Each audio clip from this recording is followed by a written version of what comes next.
Subscribe करें हमारी YouTube channel Vivek Tiwari मानस रथ को और श्रवण करें श्रीमद् भागवत महापुराण कथा की महिमा एवं बेल आइकन अवश्य दबाएं। प्रिय प्रजा तुम्हारी जासुरा प्रिय प्रजा तुम्हारी जासुरा प्रिय प्रजा तुम्हारी जासुरा प्रिय प्रजा तुम्हारी सोनक अवश्य नरक अधिकारी सोनक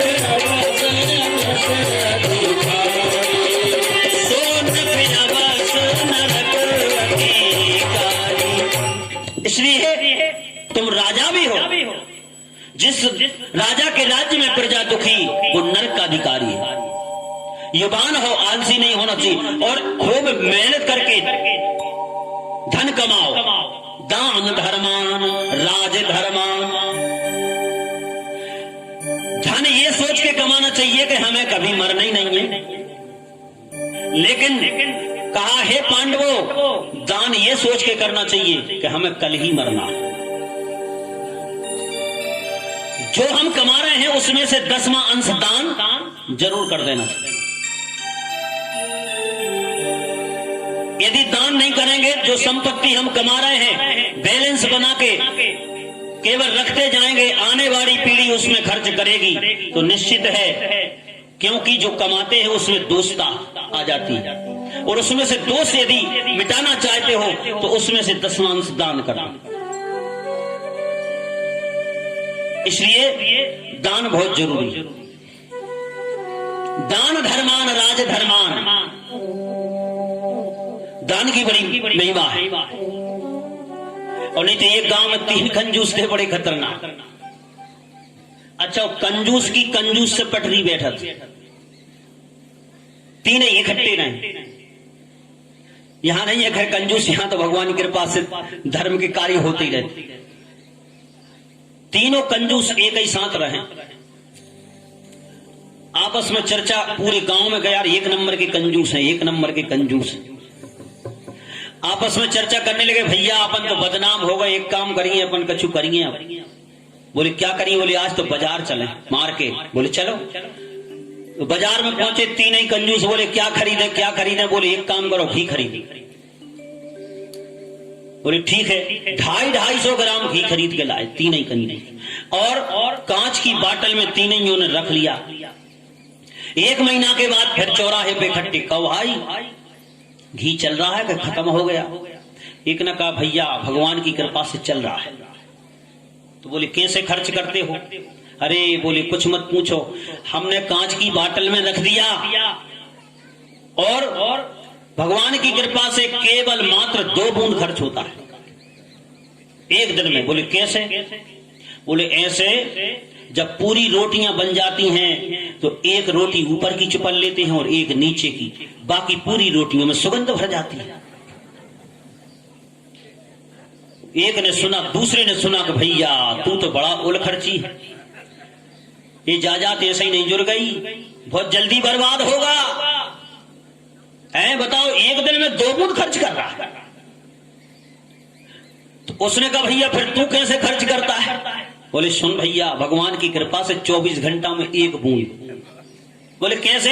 बोले हमने भी वहां से 250 ग्राम लाए थे और एक बाटल में कांच की में रख दिया, उसमें एक सलाई डाल दी और जैसे ही भोजन करने के लिए हम बैठते हैं, पूरी रोटियां जब बन जाती हैं तो वो सलाई निकाल के बीच रोटियों में चुबो देती है, थोड़ा थोड़ा सब में सुगंध भर जाती, 1 बूंद से ही काम चला।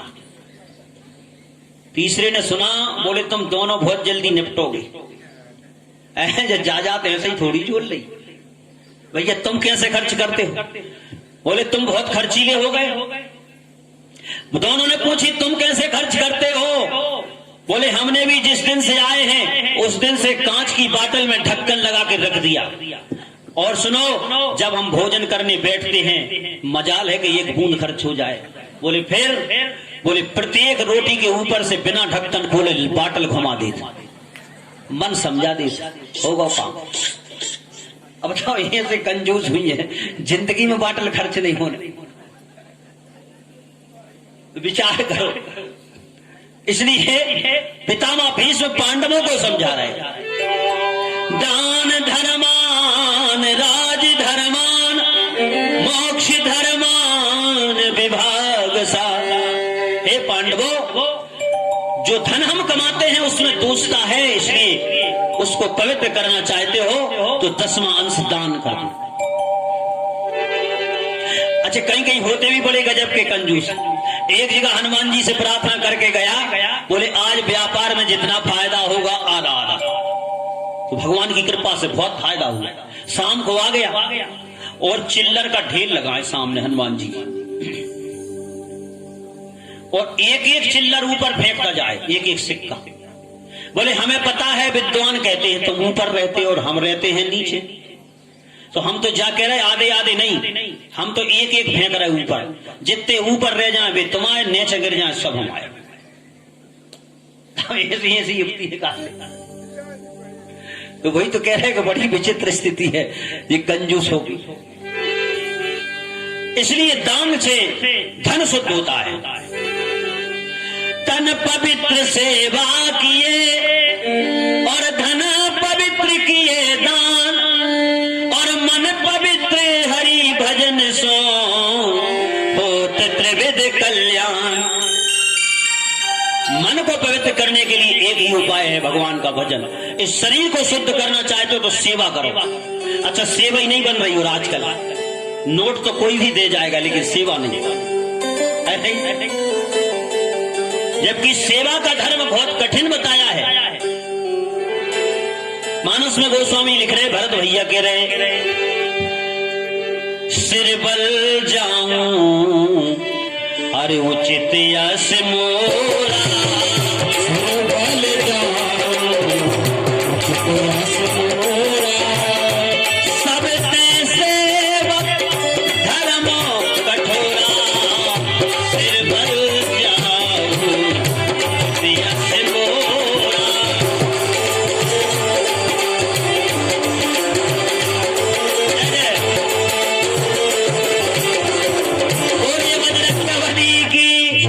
सेवा धर्म।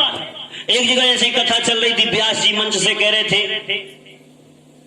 एक काम करो, जहां कथा चल रही हो तीर्थ क्षेत्र में मंदिर में यदि झाड़ू भी लगा दोगे तो वो पुण्य आपका वैकुंठ ले जाएगा। इतने से, केवल सेवा करने मात्र से। एक राजा का लड़का आया, उसने सुन लिया, बैठ गया, सेवा नहीं। लेकिन मंत्री का लड़का आया, राजा के लड़के ने मंत्री की लड़की से कहा, एक काम करो भैया, व्यास जी कह रहे थे सेवा करो, झाड़ू लगाओ, उठाओ। झाड़ू लगाने से बहुत पुण्य होता है। तो उसने कहा, भैया तुम क्यों नहीं लगा रहे, ये पुण्य हमें क्यों दे रहे, इतने उदार क्यों बन रहे हो?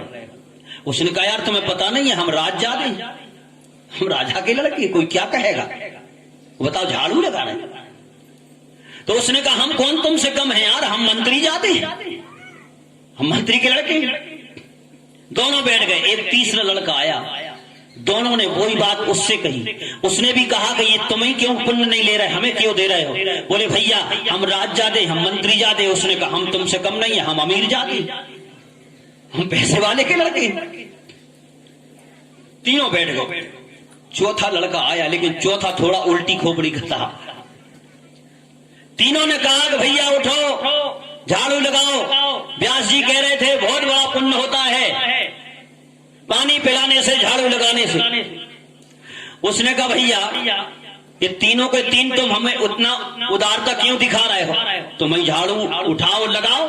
बोले हम इसलिए नहीं लगा सकते क्योंकि हम राज जाते। एक ने कहा हम मंत्री जाते, एक ने कहा हम अमीर जाते। तो उसने कहा, भैया हम भी तो किसी के जादे हैं। बोले तू किसका ज्यादा है? बोले भैया सुन, तू यदि राज ज्यादा है, तू मंत्री ज्यादा है और तू अमीर ज्यादा है, तो अपन नंबर 1 के हराम जादे। हम भी क्यों लगाएं? तो ऐसे हराम जादे बहुत हैं आज की दुनिया में, सेवा करना ही नहीं चाहते।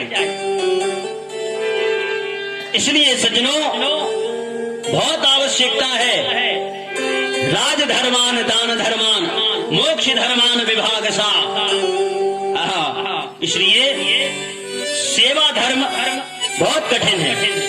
भरत जी ने तो कितनी बड़ी बात कही कि यदि स्वामी पैदल चले,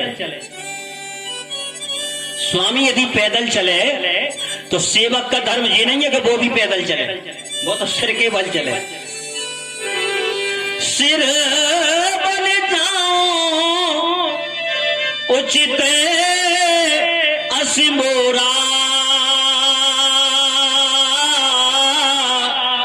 सबते सेवक धर्म कठोरा। ये है सेवक। इसलिए तन पवित्र यदि करना चाहे तो सेवा, ये शरीर मिला है किसी की सेवा के लिए, क्योंकि वास्तव में मनुष्य एक उल्टा वृक्ष, सीधा नहीं है। क्या है? जिसकी जड़ें हैं ऊपर और शाखाएं हैं नीचे।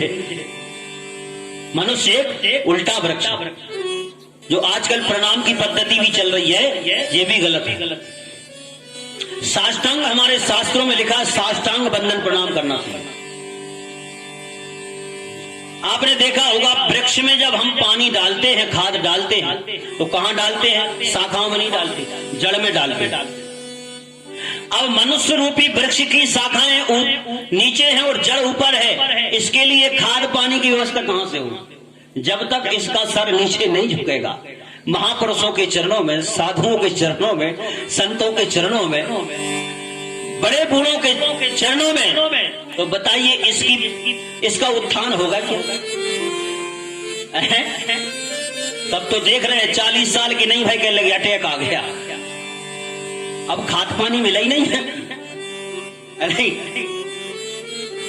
महापुरुषों के चरणों में जब तक हम मत्था नहीं रगड़ेंगे तब तक हमारी आयु, विद्या, यशो, बलम, 4 चीजें अपने आप प्राप्त होंगी।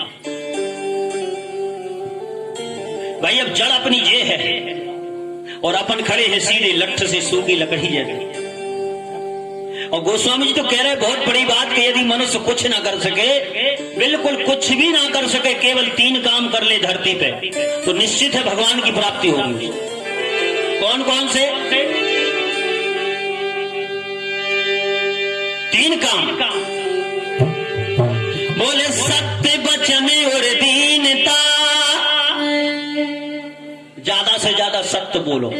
और आजकल के आदमी की आदत हो गई, एक काम यदि सत्य कर ले तो बार बार कहना देखो हमने सही कहा, और झूठ 50 बोल रहे, इसकी कोई गिनती नहीं।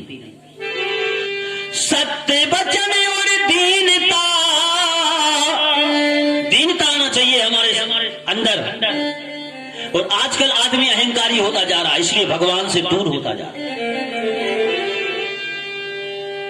झुकता वही है जिसमें जान है, अकड़ तो मुर्दे की पहचान है। जो अकड़ गया समझ लो वो मुर्दा। सत्य वचन और दीनता, पर प्रिय मातु समान। पराई स्त्री में तुम्हें जिस दिन जन्म देने वाली माता का दर्शन होने लगा, उस दिन निश्चित समझना कि परमात्मा तुमसे बिल्कुल दूर नहीं है, पास ही मां। पर प्रिय मातु समान, और इतने पे हरि नाम ले तो तुलसीदास जवान। हम जी कह रहे हैं भाई जवान पकड़ लेना। हम उस देश में रह रहे सज्जनों, जिस देश में राम कृष्ण जैसे ब्रह्म का अवतार हुआ और अपने चरित्र के द्वारा बताया। रावण ने कहा विचार करो, रावण कहता है यदि राम का हम नकली भेष भी बना ले तो हमें पराई स्त्री में जन्म देने वाली माता दर्शन होता है। कुंभकर्ण को जगाया, कुंभकर्ण ने कहा कि भले आदमी तुम तो माया के 1 नंबर के आदमी हो, अरे तुम तो माया से राम बन जाओ। कुंभकर्ण को जगाया था जब कुंभकर्ण भी भगवान का भजन कर रहा था, लेकिन कुंभकर्ण ने समझाया तुम राम ही क्यों नहीं बन जाते। रावण ने कहा कि भैया सुन, एक बार नहीं कई बार प्रैक्टिकल कर चुके। अरे जब जब रामो ए रूप कर धारी,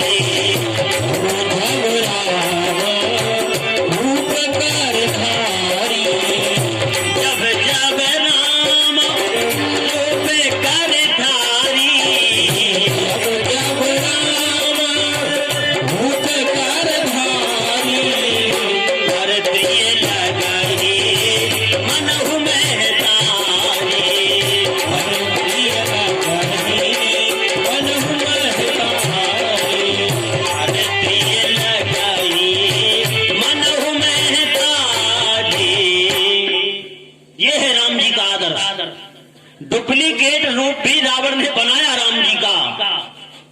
लेकिन रावण कुंभकर्ण से कहता हमें पराई स्त्री में जन्म देने वाली माता का दर्शन हो गया। अब हम क्या करें? ये राम जी का आदर्श है। इसलिए सज्जनों, क्या खाना है और कहां कैसे किसको बोलना है, आजकल बोलचाल भी बहुत बिगड़ गए। जो मन में आए सो खा रहे, जो मन में आए सो बोल रहे हैं। पहले तोलो फिर बोलो, है नहीं? पानी चल रहा फिल्टर, लेकिन पानी चल रही बिना फिल्टर। इसलिए शास्त्रों में कहा है जिसकी वाणी सुधर गई उसका जीवन सुधर गया। वर्णानाम अर्थ संघानाम रसानाम छंदसामपि मंगलानाम च कर्तारो वंदे वाणी विनायको।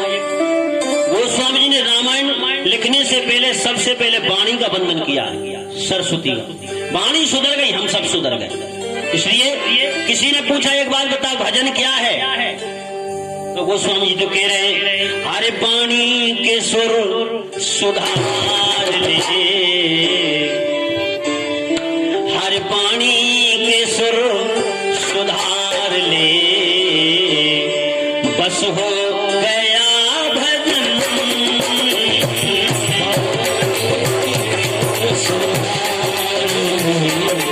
बस हो गया भजन। वाणी के सुर सुधार ले, वाणी के सुर बस हो गया भजन।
हृदय विचार ले,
प्रकार से सज्जनों अमरकंटक क्षेत्र में अनेक तीर्थों का वर्णन भगवान श्री मार्कंडेय जी ने युधिष्ठिर जी के लिए श्रवण कराया है। और जन्म की कथा अन्य पुराणों ने थोड़ी अलग अलग ढंग से गाई है, लेकिन नर्मदा पुराण अंतर्गत मार्कंडेय जी बता रहे हैं, हे राजन, नर्मदा जी की उत्पत्ति भिन्न भिन्न पुराणों ने अलग अलग गाई, लेकिन एक बार भगवान देवादिदेव महादेव, नर्मदा क्या है, साक्षात अमृत है। ये आज हमको जल के रूप में दिखाई दे रही है, जल नहीं है। एक बार इस धरती पर वास्तव में अकाल पड़ा, जल का नामो निशान नहीं, चारों तरफ देखा जीव जल से व्याकुल थे। तब भगवान भोलेनाथ की कृपा से, भोलेनाथ से प्रार्थना की, सभी देवताओं ने